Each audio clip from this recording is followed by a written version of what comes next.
দর্শক NTV online থেকে আমি ইসাক হাসান আপনাদের সবাইকে স্বাগত জানাচ্ছি। আজকে আমরা যেই সড়কটিতে দাঁড়িয়ে রয়েছি এই সড়কটি হচ্ছে ব্রাহ্মণপাড়ার সাথে দেবিদ্বারের একটি সংযোগ। ব্রাহ্মণপাড়া উপজেলা থেকে এটি হচ্ছে দেবিদ্বার উপজেলার সাইচাপাড়া, জগন্নাথপুর এবং একদম জাফরগঞ্জ পর্যন্ত এই সড়কটি গিয়েছে। এই সড়কের মূল যেই অংশটি রয়েছে আসলে ব্রাহ্মণপাড়া উপজেলার বেজোরা চৌমুহনী হতে গোপালনগর পর্যন্ত এই সড়কটি আসলে এত পরিমাণ বেহাল দশা। আমরা এখানে স্থানীয়দের সাথে কথা বলে জানতে পেরেছি আসলে গত যে বন্যা রয়েছে ২৪-এর বন্যাতে কিন্তু কুমিল্লায় ব্যাপক সড়কের ক্ষয়ক্ষতি হয়েছে। তারই ধারাবাহিকতায় কিন্তু এই ব্রাহ্মণপাড়া সড়ক, ব্রাহ্মণপাড়া উপজেলার প্রায় ১০-১৫টিরও বেশি সড়কের বেহাল দশা এবং আসলে চলাচল অনুপযোগী হয়েছিল। তো স্থানীয়রা কিছু কিছু রাস্তা সংস্কার করলে আসলে আনুষ্ঠানিকভাবে বা সরকারিভাবে কোনো সংস্কার এখন পর্যন্ত হয়নি। অনেক রাস্তায় এখনও খানাখন্দে ভরা এবং চলাচল অনুপযোগী। তো আমরা স্থানীয়দের সাথে জানার চেষ্টা করবো আসলে এই সড়কের কি অবস্থা এবং কি দুর্ভোগ পোহাতে হচ্ছে এই অঞ্চলের মানুষ। বেজরা চৌমুহনী থেকে গোপালনগর শেষ সীমানা প্রায় ৩ কিলোমিটার। ওটা রাস্তা একবারে ভাঙা, গাড়ি যাইতে পারে না। গাড়ি যাইতে কোনো দৈনিক অ্যাক্সিডেন্ট হয়। মানে রাস্তা চতুর্দিক দিয়ে ভাঙা, এদিক দিয়ে খাল কাইটে ভাঙে গেছে, রাস্তাও ভাঙে গেছে, যাওয়ার মতন পরিবেশ নাই। রাস্তা খুবই খারাপ, প্রায় ৩ কিলোমিটার রাস্তা আছে খারাপ, একবারে খারাপ। এই বন্যায় ভাঙছে, এখন বর্তমানে বৃষ্টি ভাঙতে আছে, খালে মাটি ফিরে দেখিতেছে, খালেতে মাটি কাটাতে এই রাস্তাটা বেশি ভাঙতেছে। খালেতে প্রচুর পরিমাণ মাটি কাটা হয়, মাঝে মাঝে মাটি কাটতে রাস্তাটা অনেক ভাঙ্গা লাইছে। এখন বৃষ্টির কারণে রাস্তার ফাইল রাস্তাটা ভাঙ্গা যায়, আর এই ইটটি সইরা গেছে, সিটটি সইরা যাওয়াতে এখন গাড়ি কাটতেও ফিরে দেখে খালের মধ্যে। বেজরা থেকে ব্রাহ্মণপাড়া এই রাস্তার খুব শোচনীয় অবস্থা। এটা অনেক বছর হইতেছে, যেমন সরকার চলে গেছে, এখন অন্য দল কোনো এটা গুরুত্ব দিতেছে না। পরবর্তীতে কোনো সংসার হয় নাই, এখন রাস্তার শোচনীয় অবস্থা। রাস্তা শেষ নাই, জমদা ইয়ার যায়, গাড়ি ডেলি ভাঙে, সপ্তাহে ২-৩বার কাম করার লাগে।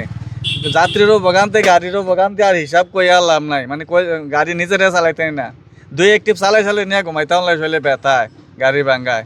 আমাদের এখানে ৫-৬টা গ্রামের লোক এদিক দিয়ে যাতায়াত করে। এর হচ্ছে দুলালপুর, বালিনা, এই রাস্তা দিয়ে আমাদের ৫-৬টা গ্রামের লোক যাতায়াত করে সবসময়। আর এছাড়া কোনো আমাদের বিকল্প কোনো রাস্তা নেই, এই রাস্তা দিয়ে সবসময় যাতায়াত করতে হয়। এখানে আমাদের বিশেষ করে এখানে সরকারি হাসপাতাল একটা আছে, উপজেলা এখানে, থানা এখানে, আমাদের বেজরা গ্রামে এদিকে মাঝখানে পর সবগুলা। এখান দিয়ে অনেক ভোগান্তি, রাস্তাঘাটে কদিন পর গাড়ি এখানে অ্যাক্সিডেন্ট হয়, গাড়ি উল্টে যায়, অনেকের হতাহত হয়। এটা নিয়ে আজকে প্রায় ৩-৪ বছর ধরে রাস্তার এই অবস্থা, কোনো সংস্কার নাই, রাস্তাঘাটের অবস্থা খুব বেহাল দশা। এই রাস্তা বর্তমান যা অবস্থা আছে, অটো, সিএনজি এবং মোটরসাইকেল চলার মতো কোনো উপযুক্ত রাস্তা না। এটা জায়গায় জায়গায় ভাঙ্গা পড়ে রয়েছে এবং এই গর্ত বড় বড় গর্ত হয়ে রয়েছে, যাওয়ার মতো কোনো অবস্থা নাই। যদি কোনো জরুরি রুগীও যায় তাহলে বহুত সমস্যা হয়ে যাচ্ছে বর্তমানে এই রাস্তার মাঝে। আমরা খুব অবহেলিত, বিশেষ করে শিশু, বাচ্চা, বৃদ্ধ, মহিলারা, রুগী যারা আছে তাদের যে যাতায়াত সুবিধাটা এই রাস্তায় বিশেষ করে গাড়ি পাওয়া যায় না। একটা অসুস্থ রুগী বা নিয়ে যাওয়ার সময় দেখা গেছে যে এই ভোগান্তিতে পড়া লাগে। বিশেষ করে এই বন্যার পর থেকে এটা একেবারে অবহেলিত। ব্রাহ্মণপাড়া, বেজোরা টু গোপালনগর যে সড়কটা, তো এই সড়কের দীর্ঘদিন ধরে একটা বেহাল অবস্থা। আমাদের রাতের অন্ধকারে তো চলাফেরার খুব কষ্ট হয়, দিনের বেলা অনেক কষ্ট হয়, এবং কি বিভিন্ন সময় অসুস্থ রুগীকে ডাক্তারের কাছে নিয়ে যেতে আমাদের অনেক ক্ষয়ক্ষতি হয়ে যায়, অনেক সময় লেগে যায়।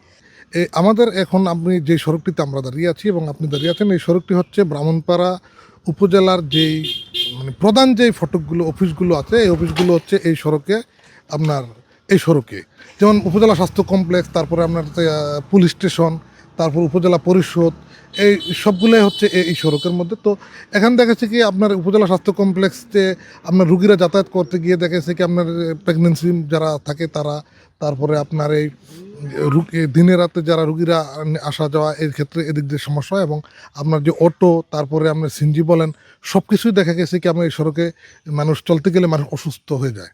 তো এক্ষেত্রে আমরা সরকারের কাছে দাবি জানাবো যেন এই সড়কগুলো অন্ততপক্ষে খুব দ্রুত সময়ের মধ্যে সংস্কার করে জনচলাচলের একটু উপযোগী করে দেয়।